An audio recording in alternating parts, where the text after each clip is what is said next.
एक शांत गांव में छतों के ऊपर अर्जुन नाम का एक लड़का अपने अटारी में खेल रहा था। तभी उसने एक अजीब आवाज सुनी। वह उत्सुक हो उठा, यह आवाज कहाँ से आ रही थी। आवाज और तेज होती गई, जैसे कोई फुसफुसा रहा हो। अर्जुन ने इधर उधर देखा। आवाज उसके दादाजी के पुराने संदूक से आ रही थी, जो अटारी में रखा था। वहाँ कुछ अनपेक्षित था। अर्जुन ने सोचा, यह क्या है? कोई पुराना कपड़ा? यह पुराना गट्ठर यहाँ क्या कर रहा है? नहीं, रुको, यह तो एक पगड़ी लगती है। लेकिन यह सिर्फ एक पगड़ी नहीं थी। वह बोली, वह चमकी। उसने अर्जुन को नाम लेकर पुकारा। अर्जुन चौंक गया। तुमने अभी बात की? पगड़ी से सुनहरी रोशनी निकल रही थी।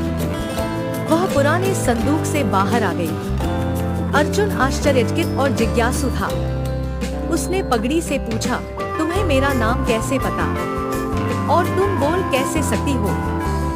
पगड़ी रहस्यमयी आवाज में बोली, तो तुमने मेरी आवाज सुन ली। मैं 70 वर्षों से किसी के सुनने का इंतजार कर रही थी। अर्जुन ने पूछा, क्या तुम इतने समय से सो रही थी? पगड़ी ने हंसते हुए जवाब दिया, ठीक से सोना तो नहीं कह सकते, बस विश्राम कर रही थी। मैं साधारण पगड़ी नहीं हूँ, मैं एक जादुई पगड़ी हूँ। यह कहते ही पगड़ी हवा में उड़ने लगी। उसमें चेहरा आ गया।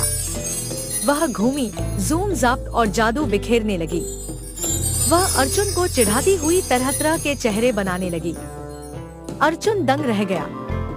यह कोई साधारण धूल भरी पगड़ी नहीं थी। इसका एक मिशन था, जिसे पूरा करने के लिए सिर्फ बहादुरों की जरूरत थी।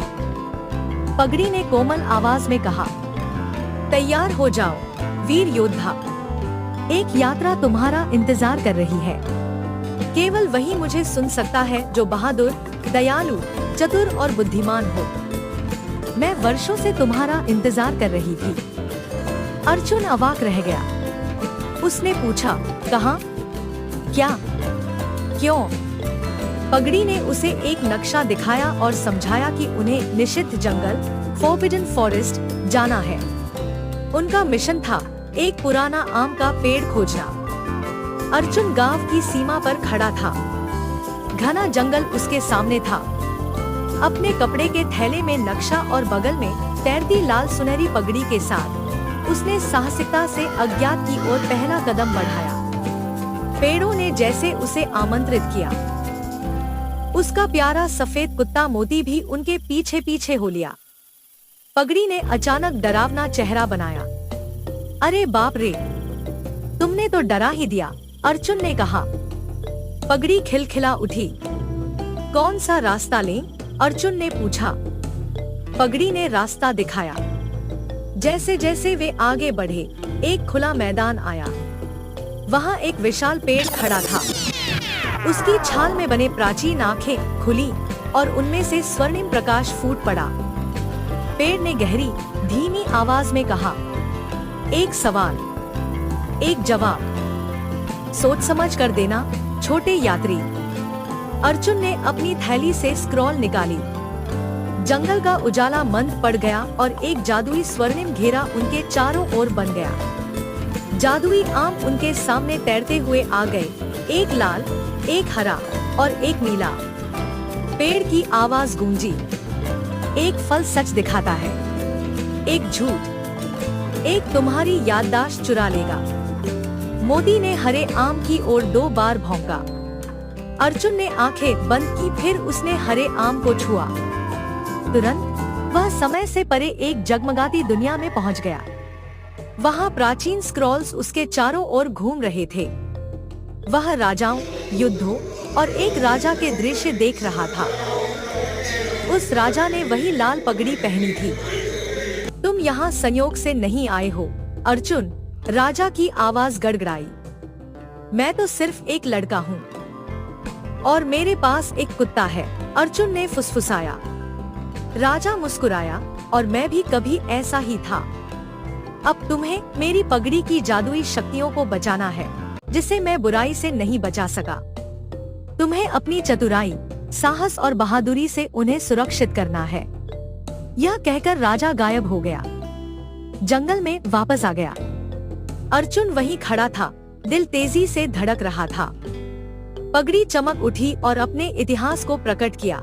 यह कभी एक राजा का मुकुट थी और अब उसने फिर से किसी को चुना था, अर्जुन को। शाम ढलने लगी थी, ठंडी हवा बह रही थी।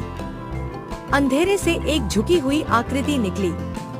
शादाब बाबा टेढ़ी लकड़ी का डंडा पकड़े, उसकी हरी चमकती आंखों में लालच झलक रहा था। ये पगड़ी एक बच्चे पर बर्बाद हो रही है, उसने व्यंग्य किया। अर्जुन दृढ़ता से खड़ा रहा। मोदी हमले के आदेश के इंतजार में दहाड़ा। जंगल चुप हो गया।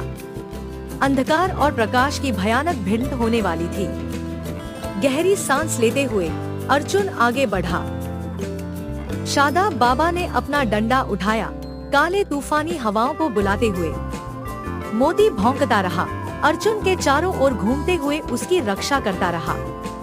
सुनहरी रोशनी ने चारों ओर एक शक्तिशाली ढाल बना दी। शादाब बाबा ने रोष में चिल्लाया, तुम मुझे नहीं रोक सकते।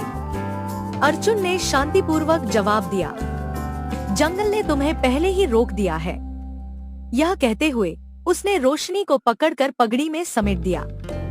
नहीं, तुम नहीं कर सकते, शादाब बाबा चिल्लाया। लेकिन अर्जुन जीत चुका था।